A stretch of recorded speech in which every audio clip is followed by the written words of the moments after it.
Hi, this is Jeffrey Tucker, and you're listening to the Libertarian Christian Podcast. Thank you so much for listening. You might also consider supporting this podcast by sharing it and even donating.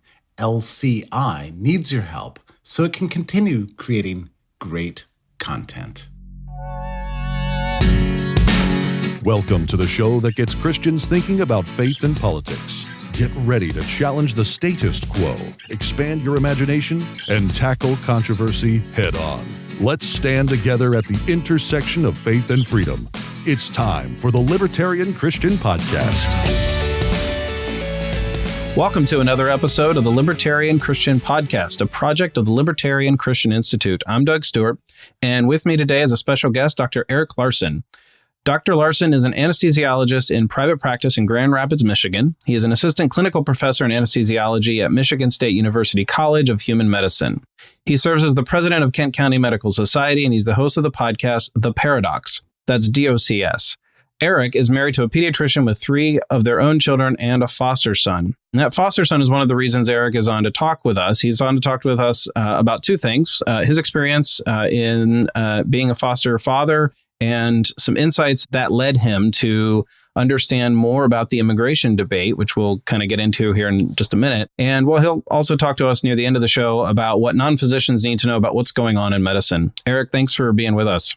Thanks so much for having me, Doug. So your story with your son, why don't you get us started by just talking about how that started, give us a little bit of context into that, and how that led you to understand some more things about the refugee crisis, refugees in general, and immigration. Right. So it dates back to probably about 6 years ago. Like, as you mentioned before, I'm married to my wife who's a pediatrician. We have 3 children of our own. And so we're super busy. I work full time. My wife works part time. And so I was never had any interest or thinking about fostering a kid for sure. I was at a conference here in town in Grand Rapids at the Acton Institute. I don't know if you've ever heard of the Acton Institute. It's we're big fans of Acton. Yeah, they're great. And so they have a university they host every June, which I'd highly recommend anyone go to, just Acton University. So anyway, I was at the university learning about religion and then the intersection between religion and economics. And there's a table outside with Bethany Christian Services, which is a service here in the state of Michigan, which does adoptions and does fostering. So I was talking to her mainly out of boredom because there's nothing else to do between sessions. And I was, of course, had no interest in fostering kids because we're already busy enough as it is. But they had a thing with refugees. And so I thought, well, that's kind of interesting because my children go to a Spanish immersion school in our public school district. So they were pretty good with speaking Spanish. I thought, well, you could theoretically have a kid from Latin America because about half their refugees were coming from Latin America and the other half were from other parts of the world, whether it's Southeast Asia or Africa. And I thought, well, that'd be kind of interesting. Maybe I should do that someday. And then I got home and, super busy, whatever, just kind of put out of my mind.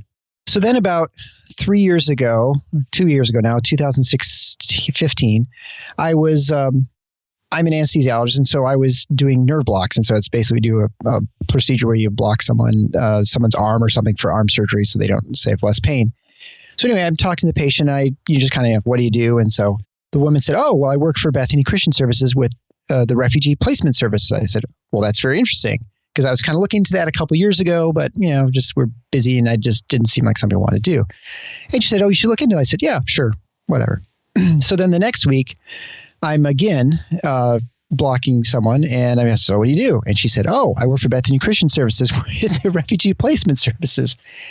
And I thought, well, if that's not a 2x4 from God, I'm not quite sure what is. Yeah. And so then every time I walk in their basement, we have a bedroom down there, which we always call the grandparents' room or whatever. But they didn't come that often. I thought, with this little bathroom down there, we absolutely could do this, right? It seems like this is maybe what we're supposed to do. So I talked to my wife about it, and she said, we should absolutely do this. And so was that a long conversation? It wasn't. It was something that actually I talked about when I first went to that conference, kind of mentioned it. We both thought, just kind of busy. And it was a conversation that was maybe a couple days. It was actually pretty quick because she prayed about it and she said, this seems like the right thing. It's a time in our life where maybe we could do that. We have kids. I think it'd be kind of tough if I didn't have kids to try and do something like that. Right. So at the time we had a 14-year-old daughter and then a 12-year-old and 10-year-old son. So I thought, maybe we can do this. And so we talked to the Bethany Christian Services and about it, and so we decided to go ahead with the process, which turns out, of course, not surprising. Unbeknownst to us, is actually a long process, right? Fingerprinting and background checks and all this, home visits and all this stuff. Yeah. As soon as you kind of get sort of into the process, they start sending you emails about, there are 10 kids need to be placed, 5 from Congo, and there's a girl with her daughter or whatever, or siblings. And the way once you're licensed, you can go ahead and just say we want to take those kids or whatever, and then you can get more background information as soon as you agree to it. After you've read the background information, then they come to your home, and that's kind of it. So we're in the process of getting our second home visit, and we were not anywhere near the licensing part. And what we had learned in the process that if once you get these Latin American kids, most of them have been in the country about 2 years. And so, and for context, just about all the kids who are from Latin America are from Honduras, Guatemala, El Salvador. Very few are from anywhere else, even including Mexico. So these kids come across as teenagers, usually between around 14, 15 years old. They are captured at the border. They're detained, and then they're because of their home situation, they're then given permission to qualify as refugees, and they go into the foster system wherever they might be, whether it's San Antonio or Arizona, wherever. Or they, get shipped up to Michigan. So most of them have been in the country about 2 weeks. There are a number of levels of refugees. There's like a temporary refugee, a long-term refugee, ones that I admittedly don't understand entirely because we kind of skipped a lot of that process. But generally speaking, you get a kid who's been here in the country 2 weeks. They don't speak any English or, almost none. And especially if you bring in a girl, they've usually been molested, whether it's on the trip up or that's why they left, or it's pretty horrible. And so you're dealing with someone who doesn't speak the language, who's a teenager, who's potentially been molested, and seen some rough stuff. And so that's pretty challenging. So that was one of the reasons we thought, well, if we got someone who speaks Spanish, at least our kids speak Spanish, that might help a little bit. Yeah, right. In the transition for the kids. But anyway, they came to the second visit. They said, so the point is that it's once the kids come in, they're 2 weeks, they're in court every week for months, verifying their status. They're going to make checks, make sure they're not like fleeing and stuff like this. And so you're pretty much in court all the time when they first come for a couple months.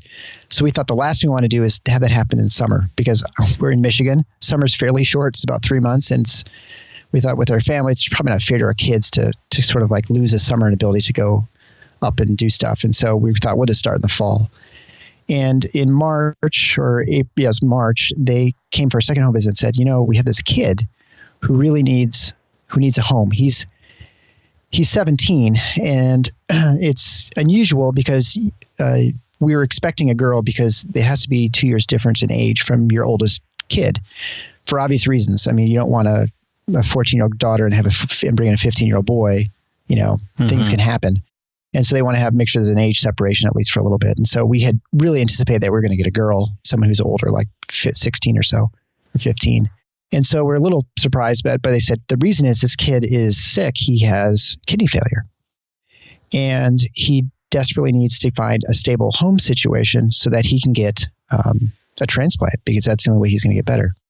So we thought about it for a little bit, and of course, we're not licensed. They said, we'll just rush the licensing process to get it so that you can get this, but it'll happen whenever you want it to happen, whether it's next week or whatever, which of course, we had our horizon set for the fall, and suddenly we're talking about April, and spring breaks coming up and all this stuff. And so we talked about it for a little bit, and every indication was this was a good kid, but he just was sick. He'd already actually been in the country for a couple of years because he was captured when he was 14, but was in foster care, and now has sort of been bouncing around through the Department of Homeland Security because of his medical issues. He eventually ended up in Chicago on dialysis, and he had a condition which caused his kidneys to fail. That was unrelated. It was just a genetic thing. So we thought, well, if there's one thing we can probably manage, is probably health issues. It's the thing that scared me more was someone who is crazy and hitting the walls, or like emotionally. Behavioral problems. Right. I mean, that was always my fear that how do you discipline someone who's been in your house for two? Right, a lot of questions. I mean, there's violence. Yeah. Things about violence. You got to think about your kids. Yeah. There's a lot to think there. Absolutely. And my wife had gone to a tea or a coffee or something and talked to other foster mothers. And they're like, well, we took some of these refugee kids and one of them, ended up in the psychiatric hospital here because she was so traumatized by everything that happened. So she was, although it was okay, she eventually stopped because she had small children. She's like, I just didn't feel comfortable having, a 16-year-old around a 5 and a 3-year-old in her house. Because you just don't know they can be unpredictable, especially when you don't know them. So that was provide some trepidation for us to go into the process, but we decided to talk to some people. So of course, the biggest problem for us is that we have someone who's going to be in dialysis 3 times a week. So, how do we do that with a work schedule? My wife calls, of course, she's a pediatrician in town. So she calls the head of the nephrology division here in town. And he said, oh, I'm from Colombia. I'd love to help and try and get this transplant done. We're already, doing more transplants and stuff here. It's like, well, okay. And then we still think that the logistics thing is going to be the hard part. We talked to our church, talked to our pastor, and told him a story. And he said, well, this is absolutely 100% going to be our priority. We'll make sure it happens. He gets to dialysis and back, and we'll make sure as a church we do that. So, well, at this point, there's no reason not to.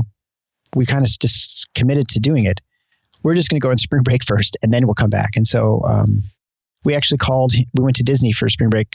That was our trip planned, and called him from Tom Sawyer Island to when he's in Chicago, thinking that was the quietest part of the park, which it is, except the Liberty Bell steamboat comes by more often than we thought.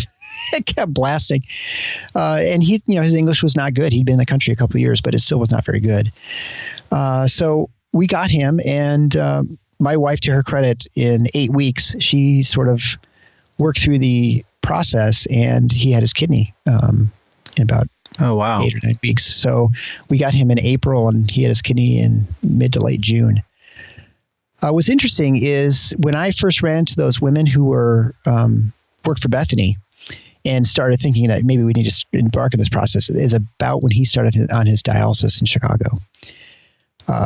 So it was definitely feels much more like there's more at work for us, as far as forces than that God was definitely moving things, and that's was sort of how it was supposed to work out. And so the other part, of course, is that bringing another person into your family and household, especially a teenager, when you have one, soon to have 2 teenagers in your house and a younger child, how the dynamics work? And it's actually been it was pretty seamless, aside from him being really tired initially because he was sick. But since then, it's like he's been here forever. And so that's the neat thing too, as a parent. And I can only speak from my experience, and I've only done it one time. The learning, I guess, to love someone else and to someone you didn't think you never knew, and you had sort of no reason, and to care for them. And it's pretty powerful. It's a pretty neat experience. And so, if someone were ever on the fence and thinking about it, I'd say just go for it. I think it's something my wife and I have grown as people. And so that's kind of a long story, but that's no, that was well elaborated there. How did your kids, what was their experience in, they spoke Spanish, right, and they were able to communicate with him at least better than you? I mean, was it pretty easy for them to communicate? How was that experience for them? Well, it was pretty good. But so here's the interesting thing. So he's from Guatemala, and it turns out there are 21 languages spoken in Guatemala. I did not know this. I assumed it was just Spanish. Well, I didn't know it until just now. Wow. So he speaks Mam. So it actually, it sounds like M-O-M. It's like M-A-A-M or something like that. So they have a lot of old Mayan languages. I'm assuming they are Mayan languages. And they're not dialects. They're actually languages. I mean, some people, there are 3 dozen people who speak a language in a really small remote town. So he's sort of he's from outside of the main town, Guatemala City, with the capital. That's where, everyone speaks Spanish and stuff. But as you move farther out into the hinterland, it's more rural, and, just people kind of speak whatever their native language is. And so Spanish was really a second language for him. He learned some in school, but he wasn't in school very long. And so he learned more of his Spanish when he got to the country and was surrounded by other kids in the foster program, like from Honduras or wherever, Mexico. And so for him, he was actually not that good at Spanish, which is, he could communicate pretty well with my kids. My daughter's the one who's really good at Spanish. But it's very funny. Oftentimes she'd ask him for help, and then she realized that his conjugation is really bad. He can't spell. And he would know the words for lots of things. And so for him, he's like working in 3 different languages. So since he's been with us now almost over 2 years, he's gotten really pretty good with English. He still needs lots of work on it, but in West Michigan, you're not allowed to get away with knowing just Spanish, because if you're in the schools here, like he was, and he just graduated from high school, you need to know English. I mean, when he was in San Antonio in the foster program there, he could get away because his foster kids spoke Spanish too. He could get away with just speaking Spanish. School wasn't very serious. I think a lot of kids spoke Spanish there, so he really had to learn English. And then he was bouncing around to all the different programs. Again, a lot of people, interpreters everywhere. He's at the group home in Chicago getting his dialysis. Again, their kids there from Bangladesh and from Mexico, and all the people who work in the group home spoke Spanish, and so you never had to learn English. So that was a big transition for him. It was okay for my kids to speak Spanish, but ultimately it wasn't super helpful. As far as them accepting him into the family, it was really kind of interesting. So my daughter was 14 at the time. So of course, initially, up to 2 weeks before this time, they thought they were getting a girl. So my daughter was excited to finally not have to just deal with 2 brothers. She thought maybe she'd have another girl in the house. Oh, man. That would be disappointing, I think, for a daughter. Yeah. So, but for her, actually, she's pretty easygoing. And so it turned out it was fine. She was very hesitant the first day. It was really she was uneasy about him because, suddenly you have a 17-and-a-half-year-old boy in your household. But it turns out he's 4'11" and about 105 pounds. And so he was not very intimidating. And so after about a day, she was totally fine with it. The boys were super excited because they're suddenly getting a brother. And naturally they think, oh, he's going to be amazing at soccer. We can play soccer, all this stuff. Mm-hmm. And he actually is pretty good at soccer, but since he was so sick, he didn't have any energy to do anything, just slept a lot. So it's kind of like getting a cat in some ways. Oh, but they were totally fine with it. And actually, I mean, to my kids' credit, and this is probably true of most kids, they adapt really well. I mean, they just, you can suddenly say we're camping and the kids are like, all right, we're sleeping on the ground for a couple of days. And, adults it's just a bigger transition for kids. Oh, our kids beg to go camping. We're the ones they have to come in. Right. But I mean, you could put them in any sort of situation and they adapt. I mean, everybody to some extent adapts, right? Suddenly you have, right. Yeah. And I see this with patients, like, somebody suddenly has an amputation. Now they have, well, after a while they get over and they're just used to having the one leg or whatever. I mean, they're all just sorts of things like that. Yeah, right. But for the kids, it was almost instantaneous. And so then there's no excuse for my wife and I to, not have it work out. So yeah, that was really cool. I mean, that was a really cool thing to show sort of how your family is not as static as you might think it is, sometimes. Yeah, that's a really good point. A really good lesson about, kids. They're resilient most of them are pretty resilient overall, and they're able to adapt in a way that probably surprised. I'm sure there was ways that they surprised you as well, through the process, because you think you know them, and then you put them in a very different situation than you all. You all expected the kid to speak Spanish. You expected a girl. There's just a number of things that were surprises along the way for that experience. So yeah, definitely kudos and congratulations, and that's just awesome to hear that kind of a story. Is there anything about where he is, not physically on the globe or anything like that, like where he is today, like where has this led your family to? And then let's talk a little bit about the broader topic of immigration and refugees. Right. So it's been a couple years now. So he graduated from high school. So he was kind of behind and had to catch up. So he graduated when he was 19. He turns 20 later this month. He's still within the Bethany program, but he's now independent living. He's not, I guess, technically a foster child anymore. Nothing's changed except he's paying us to live here. And he's still, is part of the family and helps out, and the kids are older, and it's sort of like, it's kind of weird when he's not around. Now that he's graduated, he's got 2 jobs. And so his focus is entirely on green. So he had, I guess, sort of transition to your next question. So the difficulty we've had with him have been ones that I never anticipated, as all things are in life, right? And so all the things you worry about fitting in and all that sort of stuff, that discipline, all that kind of things. Never a problem. We taught, he took driving training courses and all that stuff. And so he drives and all this stuff. But the biggest hurdle has been him and his family. And so he left Guatemala. He entered foster care, but he did not lose contact with his mother, his father, his brothers, sisters, and I don't know. It seems like about 1 million cousins and uncles, many of whom I should say live here in the United States illegally in Miami and New York, or I think in Texas. And so there's a lot of cultural things that we've been dealing with, like witches. There's a lot of witchcraft. He's a Catholic, but he still believes in witches and their powers over him and his family, and things go wrong. And so they have to pay off witches who, it's like he's got to send $300 back home to pay off a witch to reverse a curse or something like that. And then they had to pay I don't want to say loan sharks, but the coyotes, I'm not sure what the term is, but the people who got him into the United States. So they charge, $5,000-$6,000. Now it's much more, but to get across, and then once you get in, then you have to send money. Well, he got caught, so he wasn't able to legally work until just recently. Mm-hmm. He actually just recently got his green card a few weeks ago.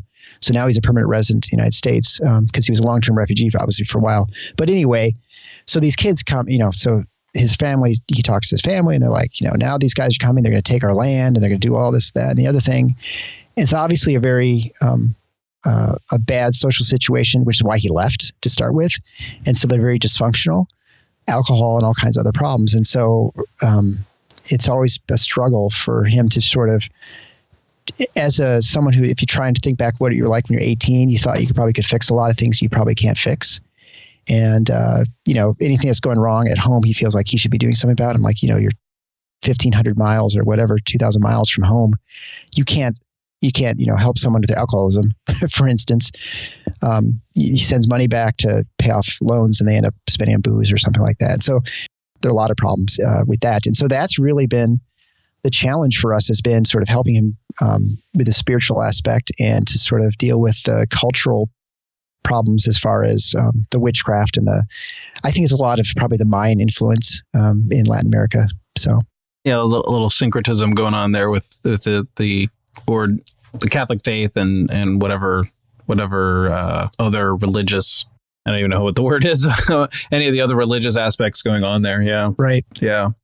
So what do, having this experience, I mean, obviously you said there was a lot of court stuff, and I'm sure you did some research and kind of understanding either where he came from or just this whole process in general. What do people misunderstand about refugees, about immigrants? I mean, what have you learned that has kind of affected your thinking on the issue as in general? Yeah. So I'll first preface it by saying that I have only anecdotal evidence, I just have him and the people I've met and have met some of his relatives. And I hear the stories from him as sort of other people he knows who are, illegals or legals. And so I can only comment on them.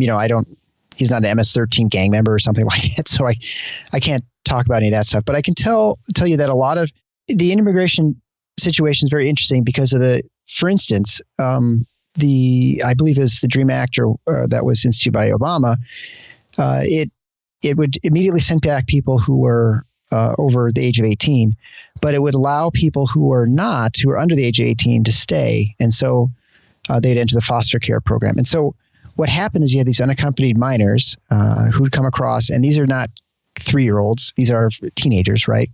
So they came across on their own, and usually with help. And then when they're captured, they just go into the foster care system. So a lot of a lot of my son's relatives, uncles and cousins, they're going back and forth frequently. I mean, I guess I would say more into than out, but there are a lot of them who are here. And he's always talking about, my uncle. I'm like, well, which uncle? You've got like 8, because, both his parents have 8 siblings, and, they've all got kids. And so that's why he's got like 100 cousins or something like that. And they're all coming for work because there's not any opportunity in Guatemala. So for the most part, these are not criminals. These are not people who are coming here for any reason except to try and get money. And either one of two things. One is to make some money here and maybe live here for a while. Although generally when they come, they don't plan on staying. That's been my impression. And then the other, I mean, they're mainly just here to make money, and they have to live in the shadows. But they're just here to make a buck. They're not here to in any way to scam the system. They don't even know there is like a welfare system. I mean, the ones I've met are totally ignorant about most things in the United States, as far as, having anchor babies and all this kind of stuff. I don't doubt there are people who do know that, but these are just kids who are coming across because their families are abusive or their families are starving to death. And so they're sending their kids, and they know if they send a kid and they get caught, they still can stay. Hey folks, Norman Horn here from LCI. Would you do us a quick favor and rank us on Apple Podcasts or wherever you subscribe to us? High rankings help us get the word out. And now let's get back to the show.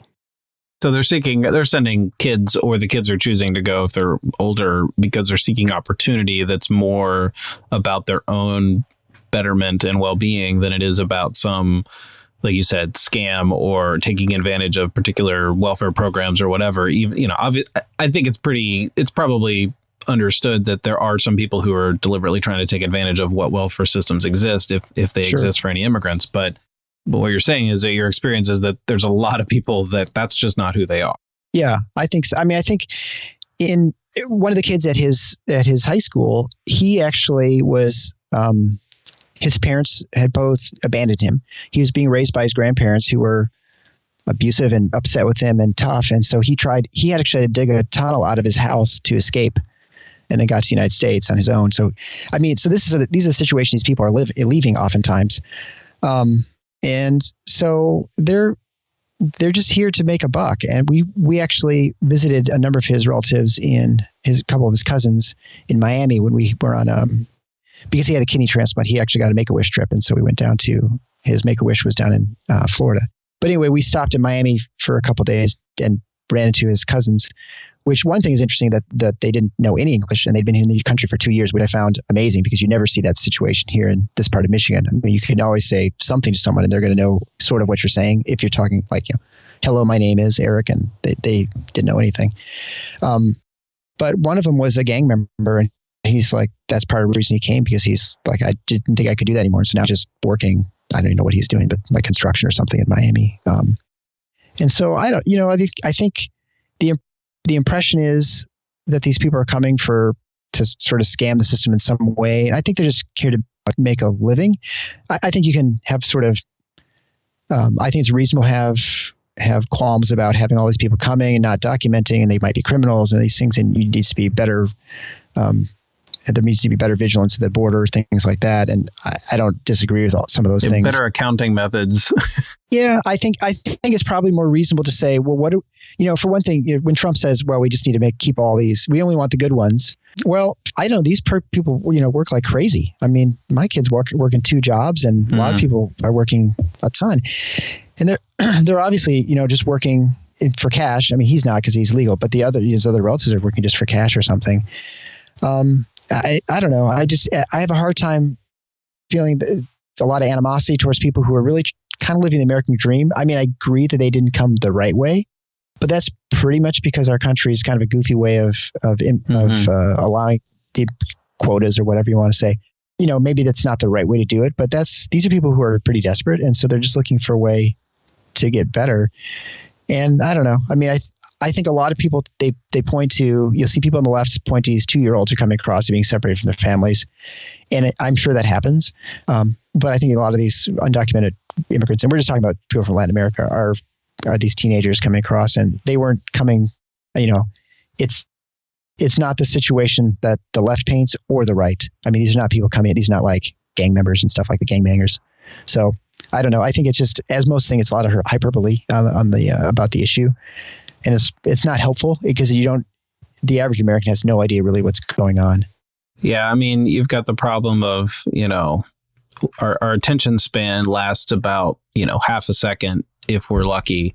And that's if we've just had coffee, and, right. So memes just distort the truth. You have headlines that, I've read so many headlines and I'm like, wow, I got to read that. And then I'm like, that was a very poorly written headline, whether it's clickbait or whether it's just like, I don't know, like there's just so many like, but here's the thing. And some people just read the headlines and I do this too. Like I'll read the headlines that say, bacon is now the best thing in the world for you. And I will just be like, well, that's the headline I want to see. So I don't need to read this article. Well, clearly there's nothing to read after that. I mean, that pretty much tells you everything. Well, if it's about bacon, I think that's, Right. We're okay with that. We know that's true. But, I think it's just, maybe it's not human nature, but I think it's just our attention spans are such that we will read the headlines and we're like, oh, okay, well, somebody researched this and that's their conclusion because that's what the headline says. Or even, we have sound bites on any, news media. And so you have the problem of information simplicity becoming what's being distorted. And so and people just like run with their assumptions about people. You talked about it's hard. You mentioned a moment ago, you find it hard to have animosity toward people who are in desperate situations and trying to make a better life for themselves. And, I know that, some people will talk about, well, they need to get in line and come over the right way. And other people who are a little bit more adamant will argue against more immigration. I won't go into the like, should we have open borders? That's not really a conversation for today, but right. the like, let's increase the amount of allowance or how many we're accepting in. People will go into this argument and say, well, they came over the wrong way, or they already violated our law and therefore they should, like, it's just like there's zero tolerance and there's zero mercy. I'm like, if you're a Christian, like, I get it. If you want there to be better accounting, better security, it's okay to have those qualms. It's okay to bring up those issues. I'm not going to advocate that we just like literally don't like erase the border. I don't mean that when I kind of advocate for those things, but like, really, your heart, like, is the heart of Jesus really that we should just like, our first impulse is to simply look at a person who violated the law and say, oh, well, they violated the law and they should know better. And, oh, well, that just automatically disqualifies them because it was a felony. Right. Well, and I mean, I think the point is, what if it's an unjust law? Or what if it's sort of unjust, right? I mean, if you want to look at for the what's the right level of immigration, I don't know the answer to that. I don't think anyone does. So I totally agree. And from my standpoint, I'm thinking to myself, well, for me, I've got a room in my house. I've got room in my heart, right? And so I think this is probably the right thing to do. And so I'm not going to let my politics interfere with taking care of a real person. I mean, they're already here. They're already through the system. It's already done. I mean, I could refuse to help them, but they're already there and suffering. Why would you not help them now? Yeah. And yeah, well, I mean, of course, we could talk about whether or not it's a just law. And even if for some reason it seems like it's a pretty good balance of we could come to this like agreement that the law is pretty good. I don't agree with that, but like if we have this sort of theoretical argument about it, but you are dealing with people who are right there in front of you. Like I was arguing with somebody on Facebook about this when the fiasco over the younger children being separated from their parents and things like that. And, I learned in that scenario that the law was designed to give people discretion so that these kinds of situations could allow for the merciful aspect of, oh, this is a child, we can't just separate them from their parent, versus, oh, this is somebody who's totally ripping off the system, let's be a little bit more strict about it. And they're not, it's not a 3-year-old, it's a 17-year-old and they're their parent or something, like whatever. Right. Like there's discretion in the law for a reason. The law is not meant to, in those cases, the law was not meant to simply be a law that you violate or you don't violate. There was deliberate gray area. Trump made that a non-gray area, which was what the problem was.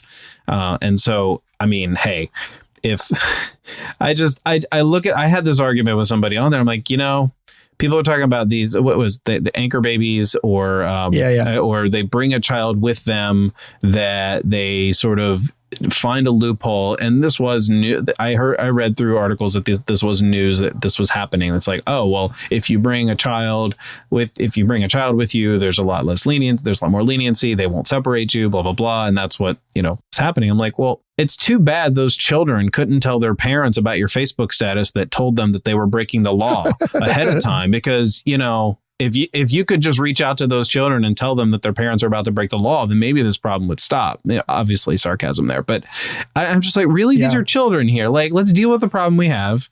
Jeremy Courtney founded an organization called Preemptive Love, and their motto is "Love first, ask questions later." And I know that might not appeal to a lot of people, but it appeals to me, and it seems to somewhat characterize the heart of Jesus. Well, I think the story of the Samaritan, right? The person just laying bleeding in the ditch, right? Yeah. I mean, you're not going to ask them where they came from. And I mean, I totally understand that maybe after you take care of them, you say, okay, well, how did this happen? Is there some way we can prevent this from happening in the future? What sort of policies need to be enacted so that we can prevent this?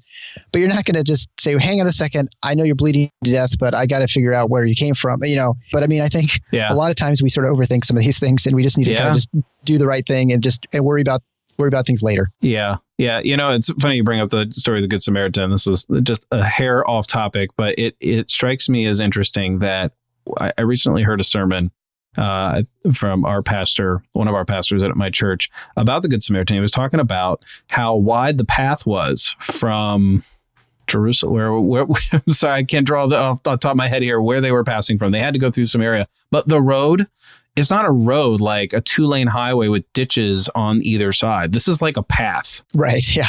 And so with the people who actually didn't see him and they said they walked over to the other side, like they really had to go out of their way. I mean, we're talking about a trail here, and they really had to go out of their way to avoid him. And, it really does seem like a lot of Christians really want to go out of their way to find fault with people who are in desperate need. So anyway, that's a little hair off topic there. So since we're already off topic of that of immigration, why don't we jump into the topic that we also want to talk about, which is, you're a doctor, you're an anesthesiologist, and you're in the medical profession. And we could probably have a whole episode on what we need to know about the medical profession, healthcare, and things like that from your experience. So we'll leave that to a shorter amount of time for today. So what do we need to know? I mean, you told me a few things before we went live. I'm like, oh, really? I didn't know this. And it's interesting because until it becomes newsworthy, I probably wouldn't have heard about it. So what are some things that we need to know about the state of medicine in the U.S.? Well, the short answer is it's messed up. There are a lot of problems, but specifically. Well, I don't think you need to be the expert. I mean, we know this. You're already aware of that? This is what the left and the right agree on. It's messed up. Right. I mean, obviously, the solution is the solution to the problems vary, but I think if you want to look at the delivery system as a whole. The biggest problem we have in healthcare is that we have a third-party payer system, which I think most of your audience is aware of, that you have either government payers like Medicare, Medicaid, or you have commercial payers who pay the bills, right? And so that you pay a premium to them, they pay the bills, and they coordinate the care. Of course, by doing that, you add this intermediary between the physician and the patient, and it distorts everyone's decision. It's hard to figure out scarcity. It's hard to figure out the real value and price of things. And people are maybe less judicious about sort of their own health and the decisions that are made.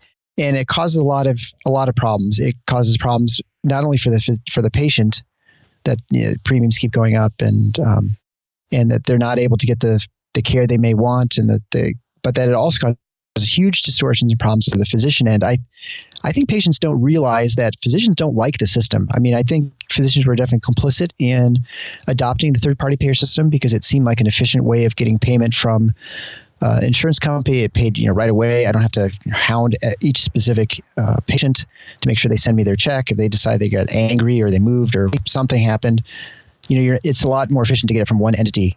And so that's why it was, I think, seen as probably a good thing by most physicians back in the day, in the 60s.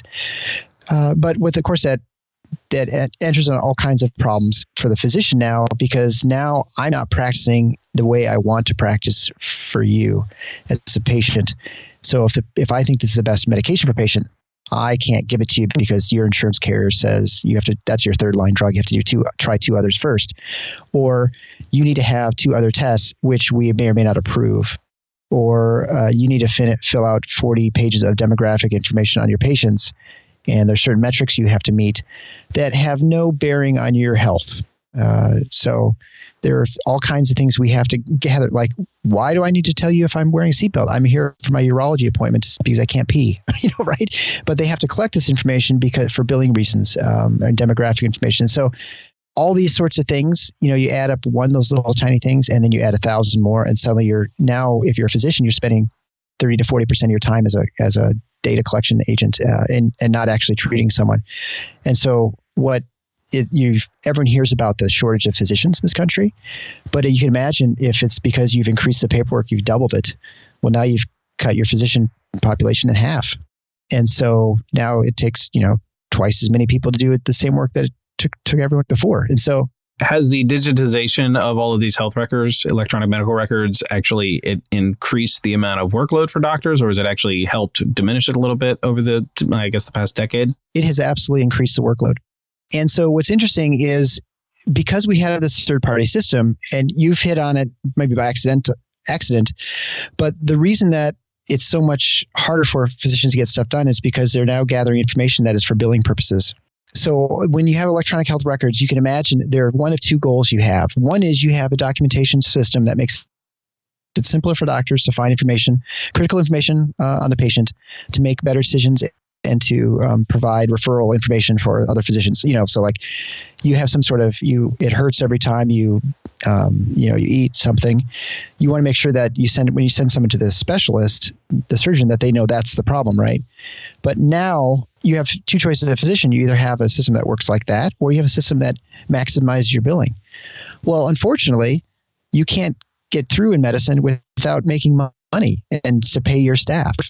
And so naturally, you're going to have to pick. You have no choice, especially if you're owned by a healthcare system, to have a record system that maximizes the billing and make sure all those boxes are checked. Because, as most people know, it doesn't matter which doctor you see, the price and the cost is exactly the same, right? I mean, you don't go many places in the world and expect to always pay the same price when you go. Like, no one expects to go get the haircut. You always ask the person how much it costs, right?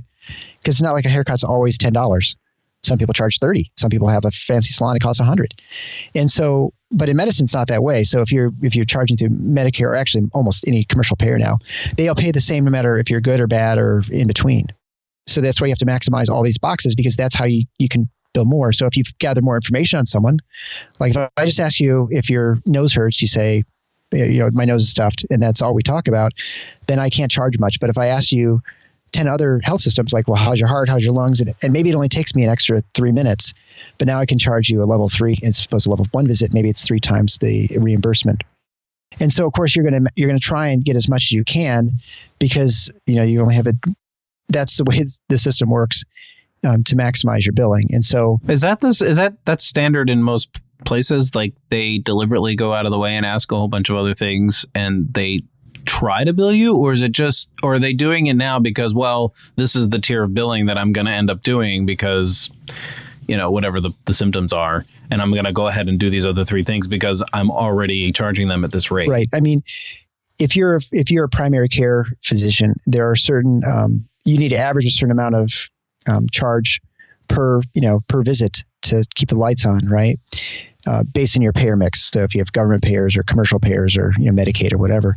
And so there are a lot of times you're going to gather information that is probably not critical to that patient's care, but that by gathering that information, it will result in a higher charge capture.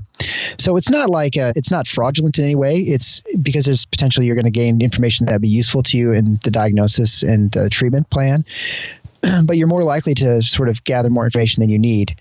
And if you have it on hand and you have it, you can just sort of, I don't want to say copy and paste, but that if it, you say, is it going to change your health? Then all those things you said before in your social history, like whether you smoke or not or whatever, those all just get carried over to the next exam. Then automatically you've moved up to the next tier of charges. And so these electronic health records are essentially designed to maximize the billing. And so there's a lot of information there that is of no clinical benefit.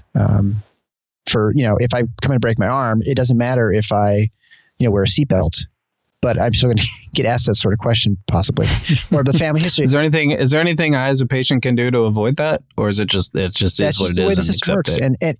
And this is the problem. This is the insidious. Like, I can't get like I'll call Comcast up and be like, hey, what is your like secret you don't publish at cheap rate for like 4 channels? I can't do that with my doctor. It's against the law, and it's actually against the law if I try and charge you a different price, right? So I can't charge one person one price. Yeah, I didn't know that. Okay, right. So, and again, that's because we can't have private contracts with each individual patient. So that's one problem that everybody feels, right? Everybody feels like the doctors rushes through and like doesn't talk too much because they're trying to see so many patients. The other thing that people don't know is medication shortages, and so it's actually one that has been driving me bananas as an anesthesiologist for years, and I never knew why. And until I started my podcast, I had no idea. I think we think that these medications caused by the FDA or regulations or things like that, and those all do play a role in the shortages. But it's much more, I guess, it's a serpentine sort of story to figure out what happens. And it kind of goes back, if you don't mind me going back in history a little. It's a pretty interesting story, and it's my episode 5 of my podcast, which I would recommend anyone who listening wants to learn a little bit more. But essentially, if we think back to a hospital in 1920, a 1920 hospital looks nothing like a hospital does today. Today's healthcare systems, it's a system, right? It's not just a hospital. They're all philanthropic. They're very small. It was run by nuns or doctors or nurses, and it was not very sophisticated as far from an administrative standpoint. I mean, also at the time, there was not a lot of equipment that you could put in a hospital. So what happened, of course, is these hospitals needed bedpans, sheets, syringes, needles, whatever, basic supplies and basic medications they had back then.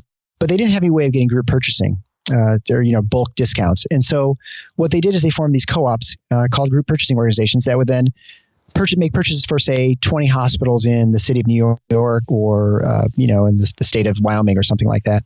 So these hospitals would then utilize that to get some cost savings, kind of transport ourselves back in the 1980s. And now suddenly hospitals no longer look like what they did back in the 1920s. So now hospitals are much more sophisticated.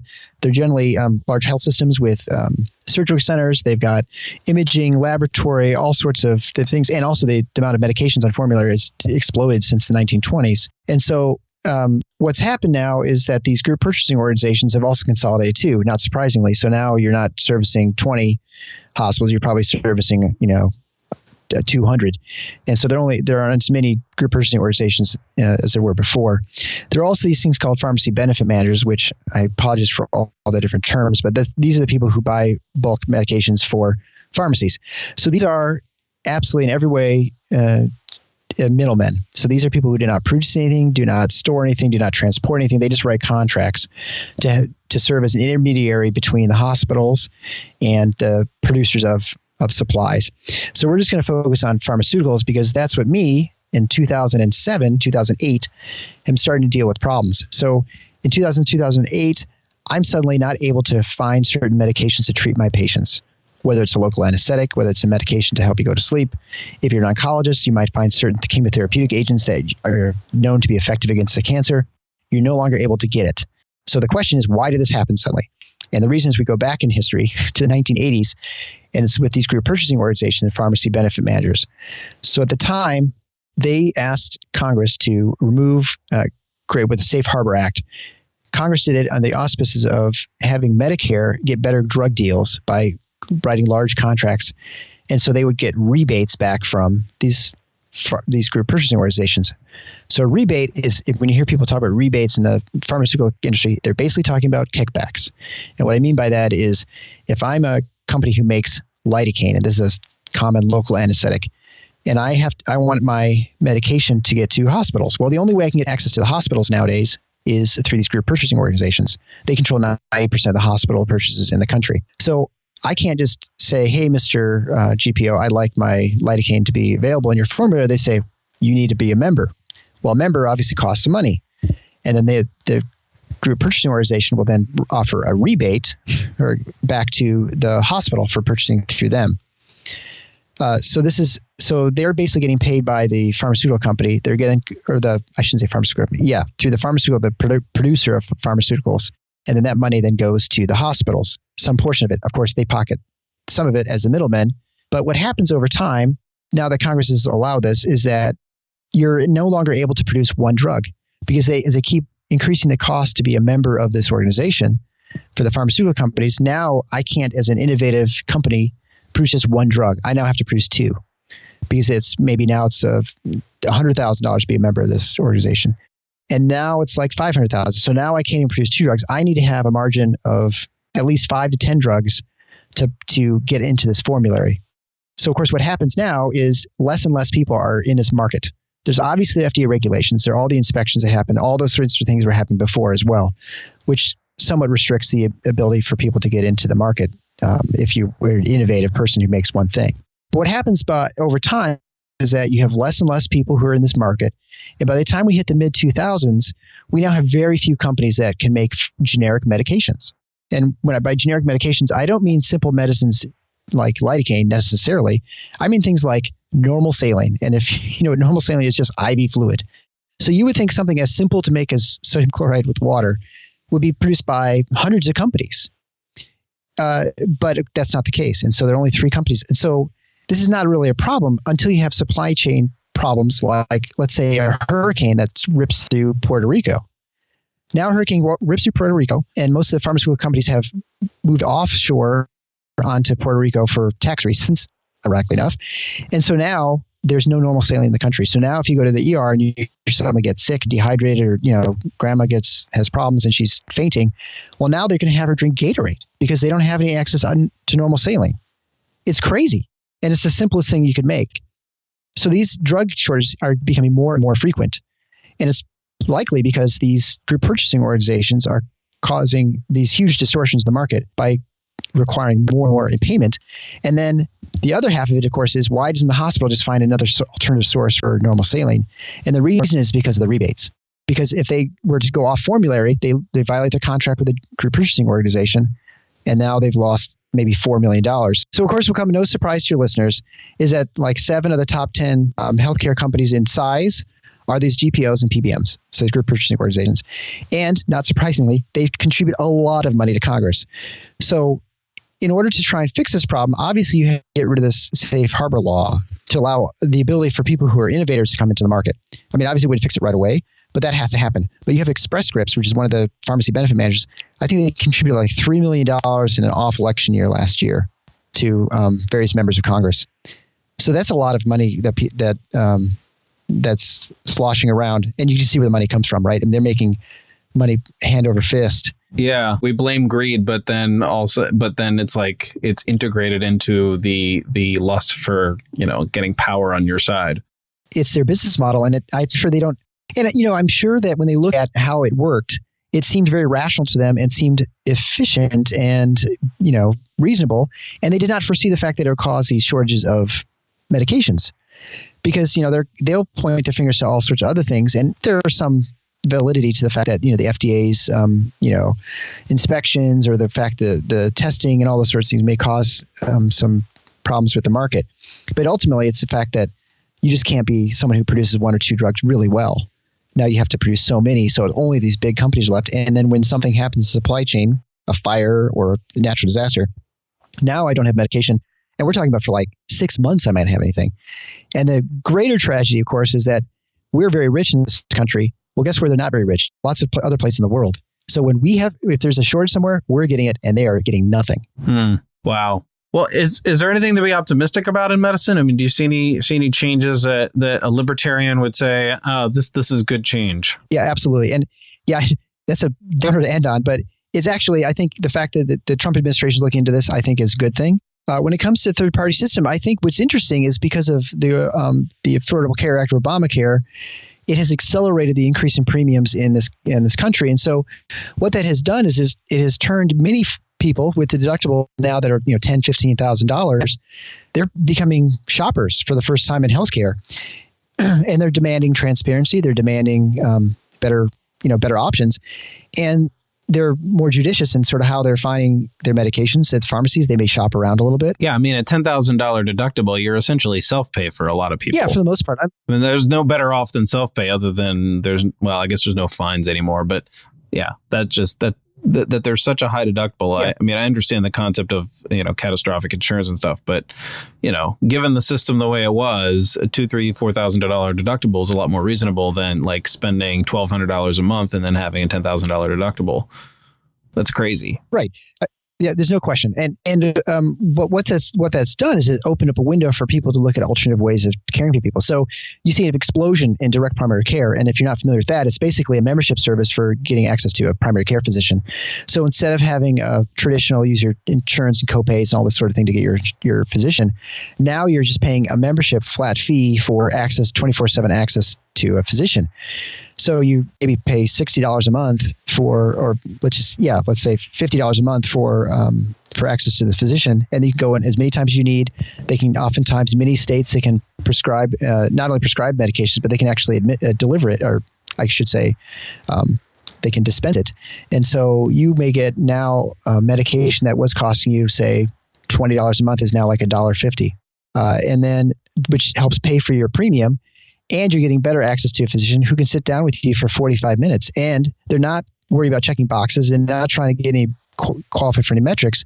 They're practicing medicine sort of the way Norman Rockwell imagined practicing medicine, right? When those pictures where they get to know you and for physicians, it's been very liberating because not many people go into medicine to make a big pile of money.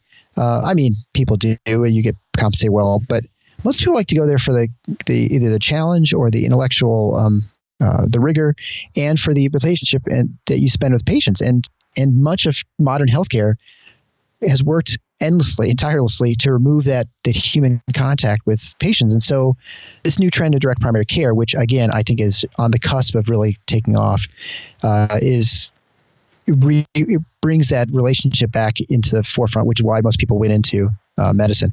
And so you're starting to see people come out of training. Med students are looking at this.